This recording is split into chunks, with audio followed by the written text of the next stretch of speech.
খেলা। তবে এটা দেখে কেউ হাসবেন না কিন্তু।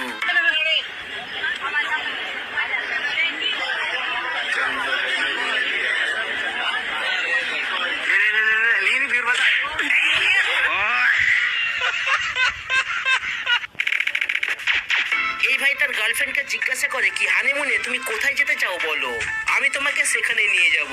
তো দিদি কি উত্তর দিল সেটা একবার শুনুন। যেখানে বলি তোকে সেখানে নিয়ে যাবো। আচ্ছা, সেখানে একটা কিছু গেলেই হবে। কেন, তোর কি কোনো এক্সাইটমেন্ট নেই এটা যাওয়া নিয়ে? এক্সাইটমেন্টে আর কি, শুধু তো আমাকে ওখানে দিতেই হবে। আর এক্সাইটমেন্ট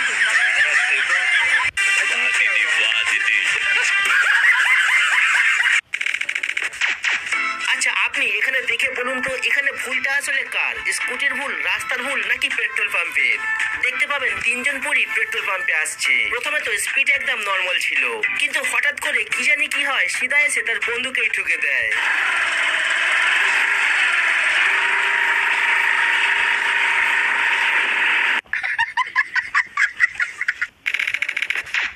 এখানে এক ভাই কারকে কাপড় দিয়ে পরিষ্কার করছিল, আর পেছনে এক পরী স্কুটিকে ঘুরিয়ে আসার চেষ্টা করছিল। তবে স্কুটি তো ঘোরাতে পারেনি, বরং সিধা ভাইকে হাসপাতালে পাঠিয়ে দেয়।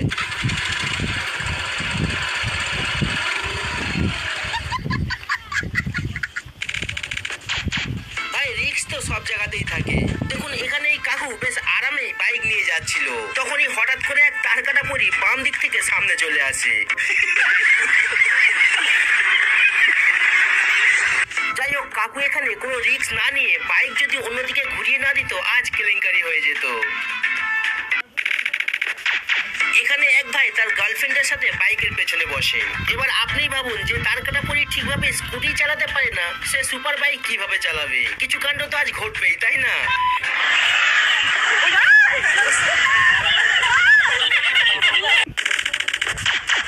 এখানে দেখুন এই পরিদের দিয়ে সোজা রাস্তায় ঠিকভাবে স্কুটি চলে না, আর তারা চলে গেছে রাস্তার সাইডে আবার ট্রিপল বাইক। তারপর আর কি, আপনি নিজেই দেখুন।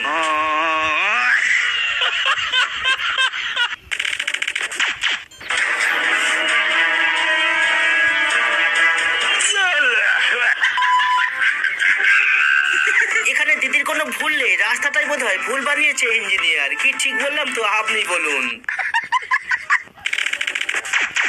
এই বাবু তার সোনাকে স্কুটি চালানো শেখাচ্ছিল।